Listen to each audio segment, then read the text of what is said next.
समाज की जनता पर अपने विचारों की वर्षा करें माननीय प्रधानमंत्री जी।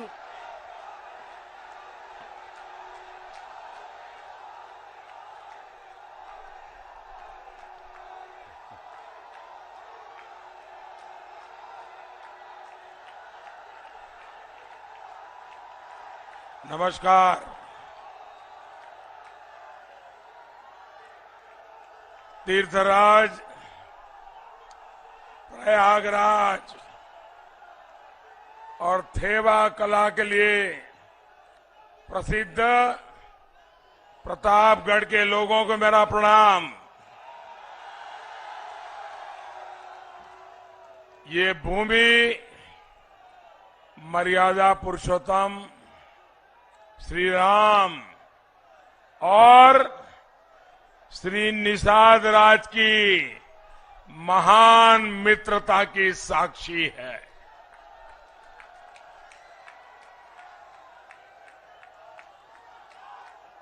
हम निषाद राज के बिना प्रभु राम की कल्पना भी नहीं कर सकते हैं। इस मिट्टी में अमर क्रांतिकारी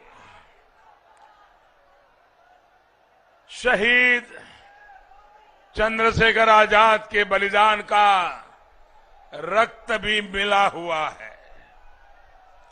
ऐसी महान भूमि और यहां के लोगों का मैं अभिनंदन करता हूं।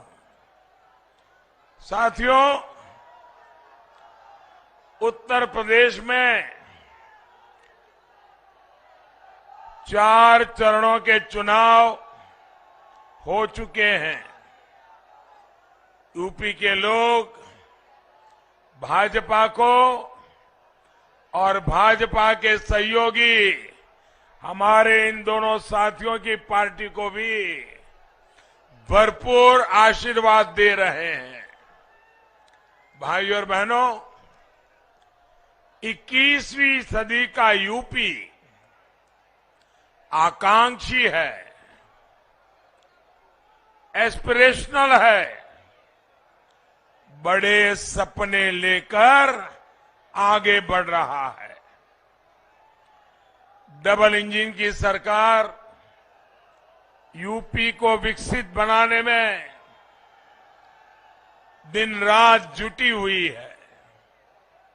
और साथियों, 21वीं सदी के यूपी की आकांक्षाएं पूरी हो, इसमें नेतृत्व की बहुत बड़ी भूमिका है।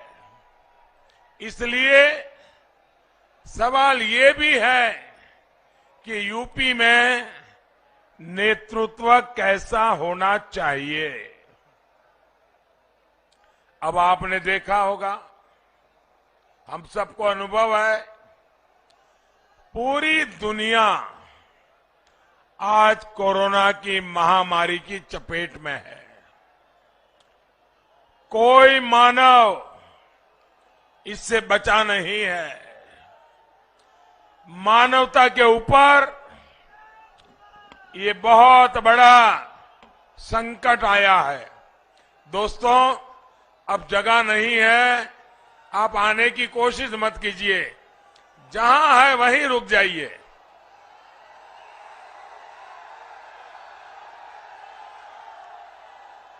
आपका प्यार, आपके आशीर्वाद के लिए मैं आपका बहुत आभारी हूं। भाइयों बहनों, योगी जी के नेतृत्व में इस क्षेत्र के सपूत मेरे परम मित्र केशव प्रसाद मौर्य जी ने यहां दिन रात एक कर दिया। अब आप देखिए, एक तरफ तो योगी जी हैं, केशव प्रसाद है, संजय जी है, अनुप्रिया जी है, और दूसरी तरफ कैसा नेतृत्व है? दूसरी तरफ ऐसे लोग हैं जिन्होंने वैक्सीन को लेकर अफवाहें फैलाई, लोगों को गलत रास्ते पर ले जाने की कोशिश की। जो लोग अपने राजनीतिक स्वार्थ के लिए निर्दोष नागरिकों को गुमराह करे, क्या ऐसे नेता यूपी को चलेगा क्या?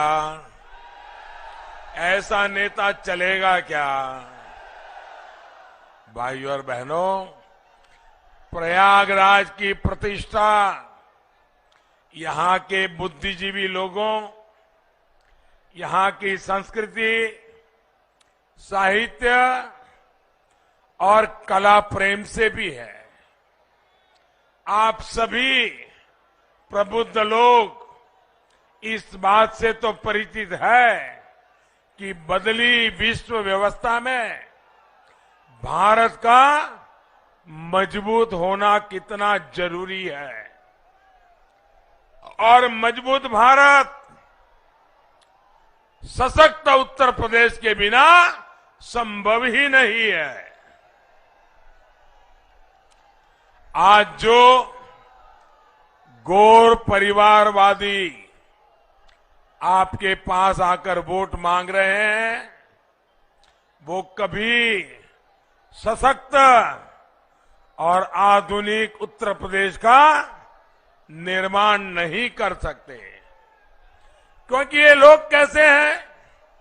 ये ऐसे लोग हैं जो अफवाहवादी है, ये ऐसे लोग हैं जो पलायनवादी है।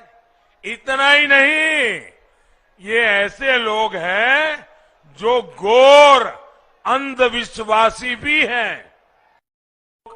नोएडा नहीं जाते, बिजनौर नहीं जाते। क्या ये उत्तर प्रदेश के लोगों का अपमान है कि नहीं है? अपमान है कि नहीं भैया?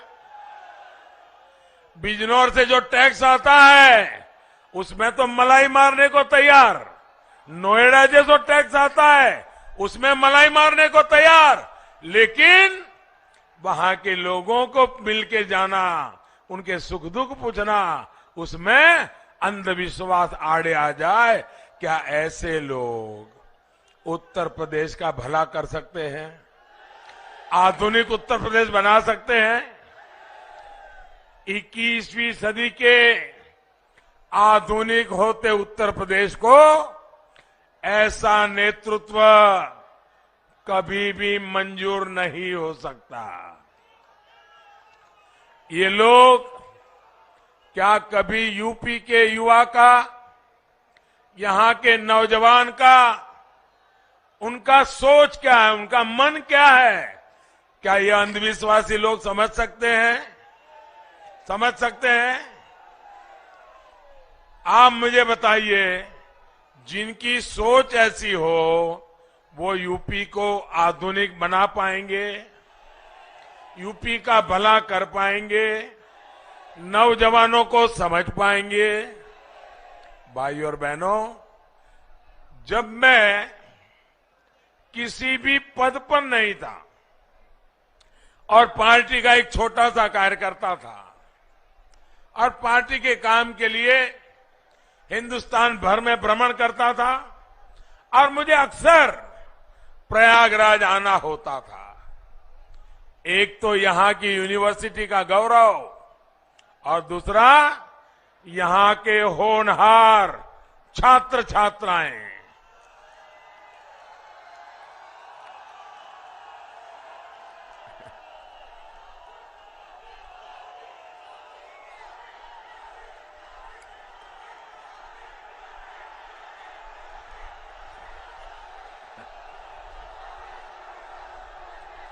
आपका ये प्यार, आपके आशीर्वाद मैं ब्याज समेत लौटाऊंगा दोस्तों,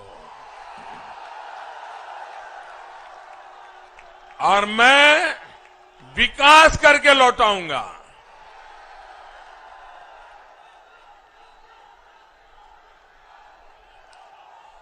प्रयागराज एक तरह से मेधावी युवाओं का भी संगम है।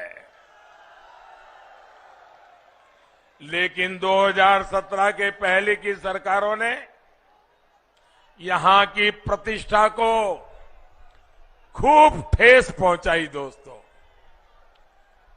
पूरे प्रदेश, पूरे देश से जो युवा यहां आते हैं, उनसे इन गौर परिवारवादियों ने छल किया है, छल किया है। आप भी जानते हैं कि नौकरी के नाम पर पिछली सरकारों के आयोग में बैठे लोग किस क्वालिफिकेशन को जरूरी मानते थे? इनके लिए योग्यता की अहमियत नहीं, बल्कि सिफारिश, जातिवाद, क्षेत्रवाद और नोटों के बंडल, यही सब कुछ था। इन लोगों ने अपने कारोबारियों को आयोगों की जिम्मेदार पदों पर बिठाकर जो खेल खेला, उसने कितनी ही युवाओं की जिंदगियां तबाह कर दी, होनहार युवाओं की। आज ये लोग नौकरी के नाम पर फिर उत्तर प्रदेश के युवाओं को धोखा दे रहे हैं, धोखा। भाइयों बहनों, सच्चाई ये है कि इन लोगों ने अपने 10 साल के शासन में सिर्फ 2 लाख लोगों को सरकारी नौकरी दी, और वो भी भाई भतीजावाद, जातिवाद, पैसों के बंडल। जबकि योगी जी की सरकार ने अपने 5 साल में, उन्होंने 10 साल में 2 लाख, और योगी जी ने 5 साल में 5 लाख नौजवानों को सरकारी नौकरी दी। और ये नौकरियों में भी सिफारिश का रास्ता नहीं, भ्रष्टाचार का रास्ता नहीं, जातिवाद का रास्ता नहीं, भाई भतीजेवाद का रास्ता नहीं, पूरी तरह पारदर्शिता के साथ गरीब के बेटे बेटी को भी रोजगार देने का काम किया। साथियों, हमारी सरकार ने युवाओं की दिक्कत को समझना, उनकी परेशानियों को दूर करने का ईमानदारी से प्रयास किया है। पहले उत्तर प्रदेश में पीसीएस की परीक्षा का सिलेबस और यूपीएससी का सिलेबस अलग अलग होता था, और इसके कारण क्या होता था, छात्र छात्राएं इन दोनों परीक्षाओं की अलग अलग तैयारी करते थे। उन पर बहुत बोझ बढ़ जाता था, बहुत समय लगता था, धन भी बहुत खर्चा होता था। हमारी सरकार ने आपकी ये परेशानी समझी, और अब आज यूपी पीसीएस और यूपीएससी का सिलेबस लगभग एक जैसा कर दिया।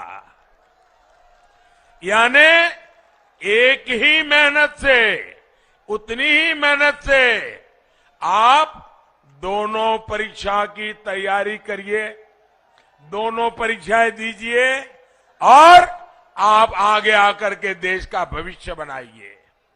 हमारी सरकार ने ग्रुप सी और ग्रुप डी की नौकरियों से जो इंटरव्यू खत्म किया, उसका भी लाभ अनेक युवाओं को मिला है। साथियों, पहले की सरकारों में विकास के नाम का,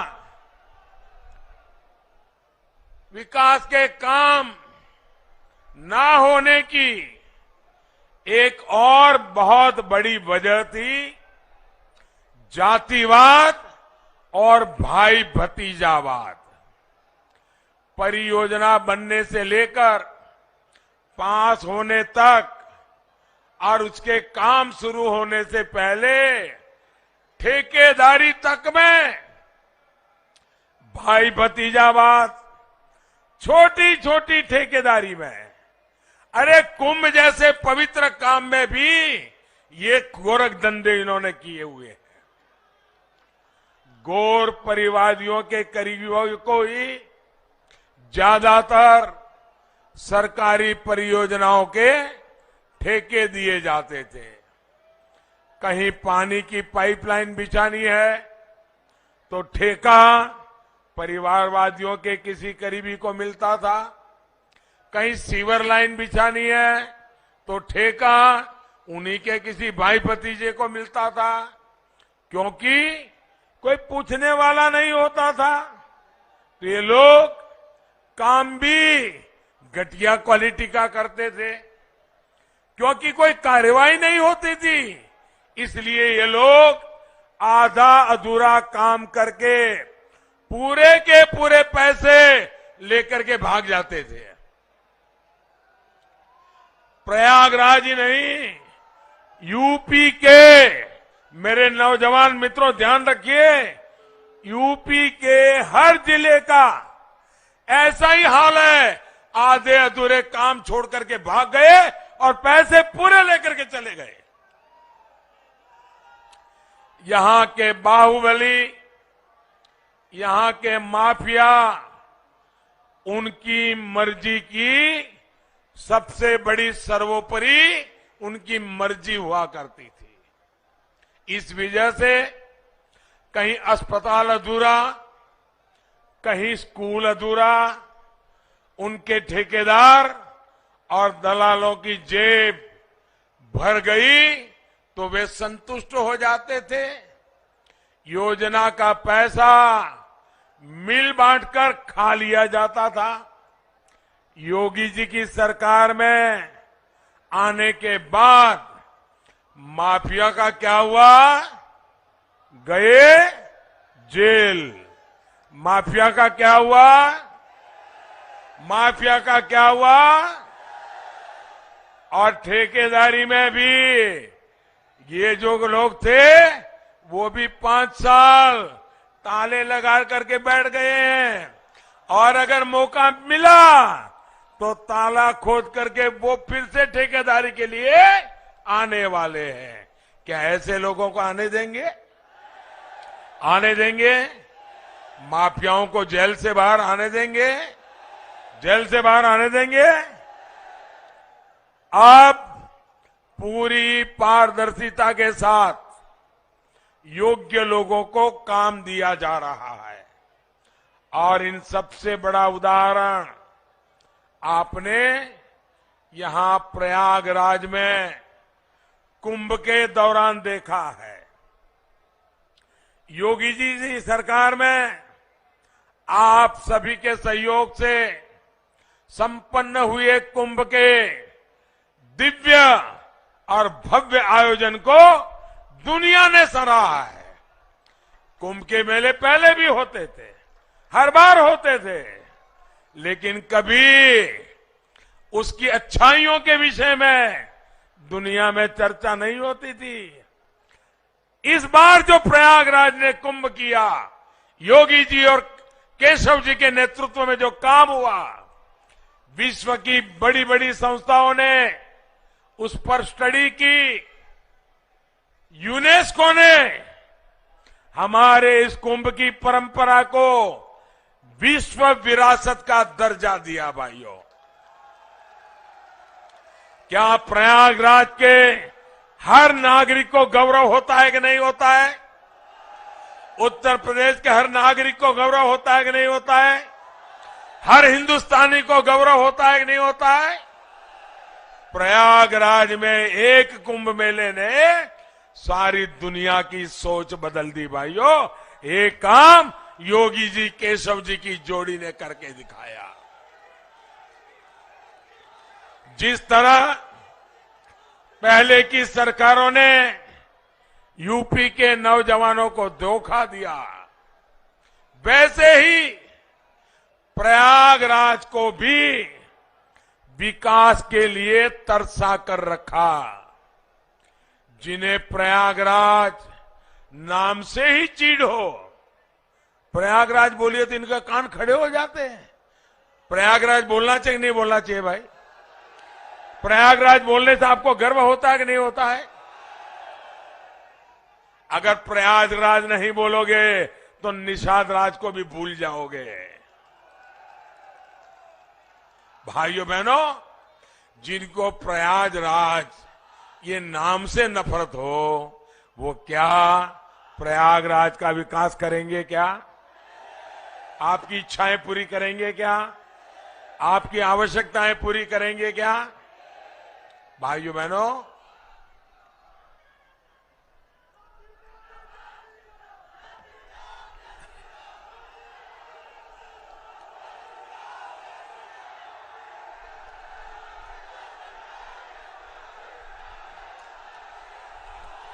एक और ये लोग हैं, तो वहीं दूसरी तरफ भाजपा और उसके सहयोगी हैं, जिन्होंने प्रयागराज के लिए लगातार 5 साल काम किया है। भाइयों और बहनों, भाजपा की डबल इंजन सरकार ने देश की भी और उत्तर प्रदेश की भी राजनीति को एकदम बदल दिया है।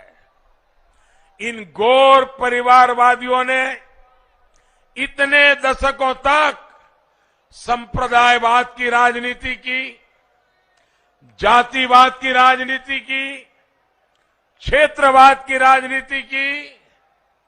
इनकी राजनीति का दायरा संकुचित है, सीमित है, संकीर्ण है। भाजपा की राजनीति का दायरा विस्तृत है, विशाल है, सर्वसमावेशी है। भाइयों बहनों, मुझे अनुप्रिया जी के पिताजी से बहुत पुराना संबंध रहा मेरा। वे सरदार पटेल के अनन्य भक्त थे। सरदार साहब के प्रति उनके मन में बड़ी श्रद्धा थी और वो हमेशा अमूल डेयरी के काम को देखने समझने के लिए आया करते थे। तो जब भी आते थे, मुझे भी उनके दर्शन का सौभाग्य मिलता था। और हर बार सोनेलाल जी जब भी आए, गरीब की बात, पिछड़ों की बात, सबके कल्याण की बात करते थे। भाइयों बहनों, मुझे जब भी हमारे संजय जी से बात करने का मौका मिला, अभी भी वो मुझे समाज के सब वर्गों की भलाई की बात कर रहे थे। भाइयों बहनों, भाजपा की राजनीति का दायरा विस्तृत है, विशाल है और जैसे अभी अनुप्रिया जी बता रही थी, सर्वसमावेशी है। इसलिए चुनाव परिणाम आने के बाद चुनाव आयोग को इन लोगों ने शुरू कर दिया है। मुझे किसी ने मैसेज दिया, बड़ा मजेदार मैसेज दिया। वो यहां की राजनीति को बराबर जानते हैं। तो उन्होंने मैसेज दिया कि मुझे लगता था कि जब 5वां चरण पूरा हो जाएगा या 6वां चरण पूरा हो जाएगा, इसके बाद ये ईवीएम को गाली देना शुरू करेंगे। लेकिन इस बार तो इन्होंने 4थे चरण में ही सुबह से ही ईवीएम को गाली देना शुरू कर दिया। जो लोग एग्जिट पोल का इंतजार करते हैं ना, मैं उनको कहता हूं एग्जिट पोल का इंतजार मत कीजिए। ये जैसे ही ईवीएम को गाली दे तो समझ लीजिए कि उनका खेल खत्म।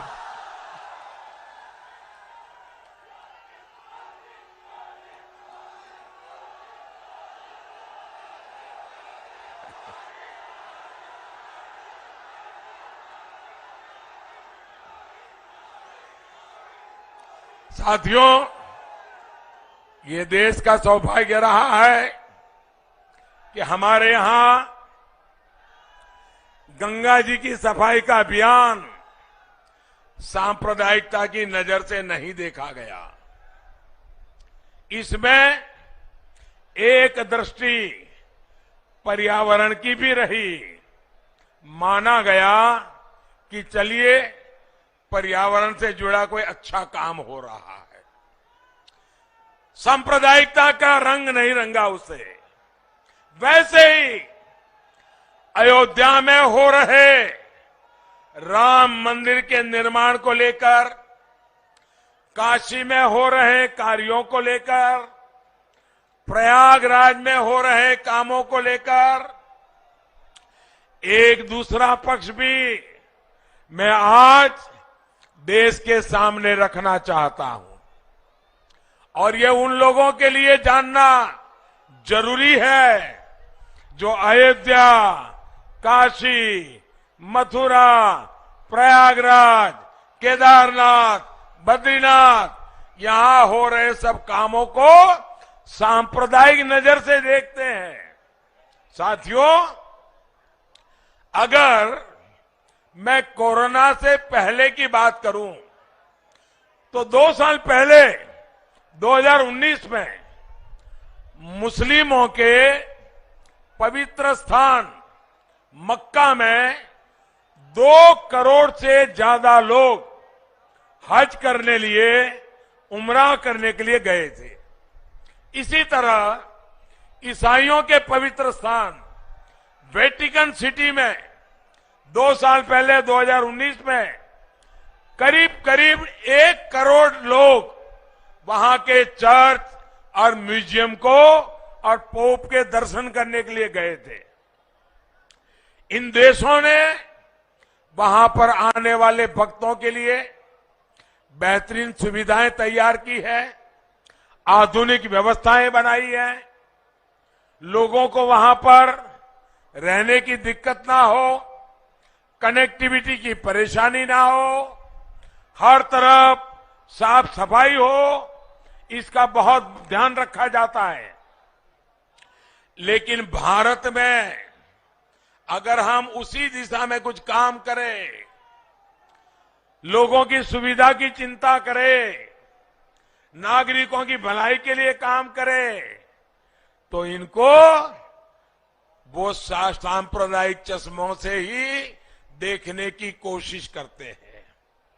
आप खुद देख रहे हैं, काशी विश्वनाथ धाम परियोजना के बाद वहां आने वाले भक्तों की संख्या इतनी बढ़ गई है कि वहां गरीब से गरीब को अब रोजी रोटी के नए अवसर मिल गए हैं। जो आने वाले लोग हैं उनमें आस्था भी है और ये नया परिवर्तन आया उसका कौतूहल भी है। बनारस में जो विकास के काम हो रहे हैं वो काशी और इस क्षेत्र की इकोनॉमी को बदलेंगे। और प्रयागराज के लोग तो हर कुछ साल में देखते हैं कि जब कुंभ का आयोजन होता है तो कैसे उसमें आस्था के साथ आजीविका भी जुड़ जाती है। यहां के अनेक लोगों को रोजी रोटी के अवसर खुल जाते हैं। ऐसे ही बद्रीनाथ, केदारनाथ में विकास कार्यों के बाद वहां भी आने वाले लोगों की संख्या बहुत बढ़ी है।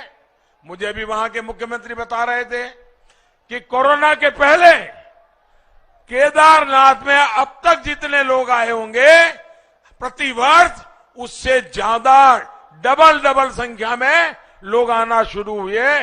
तो पूरे उत्तराखंड की इकोनॉमी चल रही है।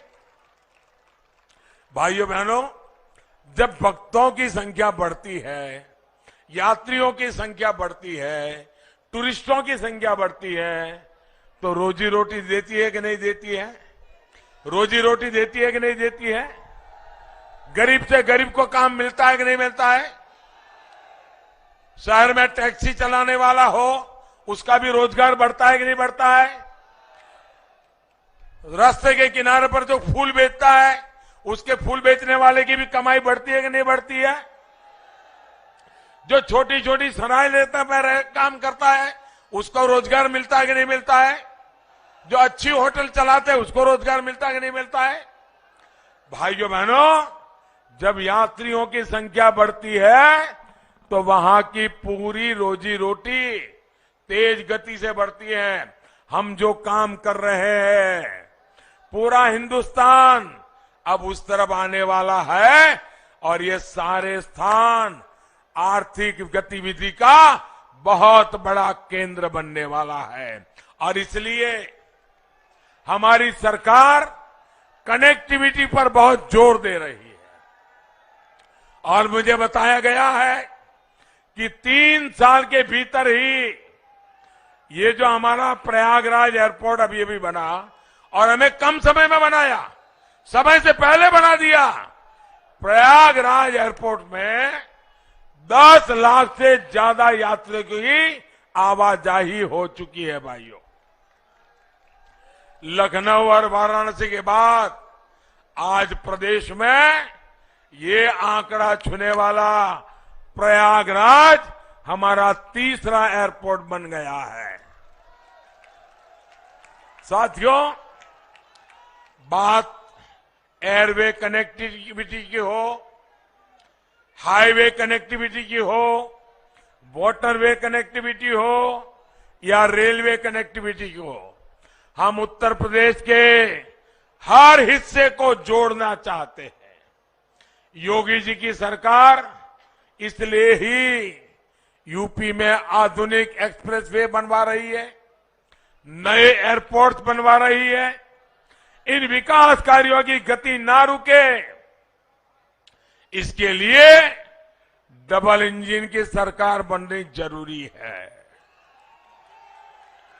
और इसलिए आपको बीजेपी को जिताना है, इसलिए आपको अपना दल के हमारे उम्मीदवारों को जिताना है, इसलिए आपको निषाद पार्टी के हमारे उम्मीदवारों को जिताना है।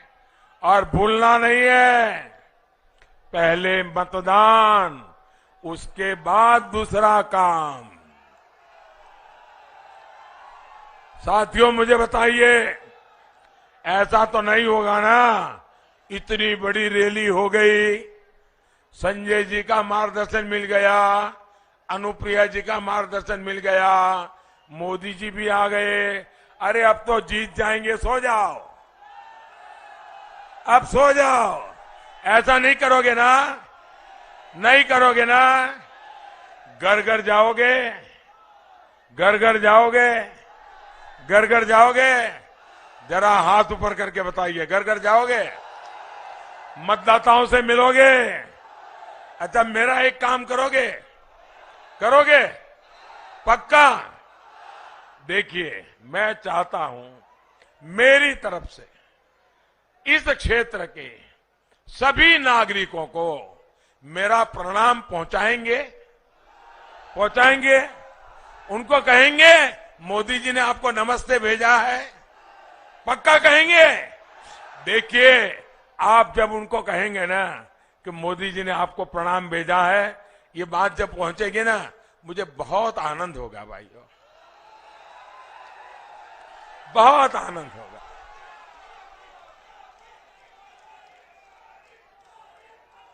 और इसलिए मैं आपसे चाहता हूं, घर घर जाइए, सबको मेरा प्रणाम पहुंचाइए और मेरी तरफ से विनती कीजिए कि इस बार मतदान तो जरूर करना है।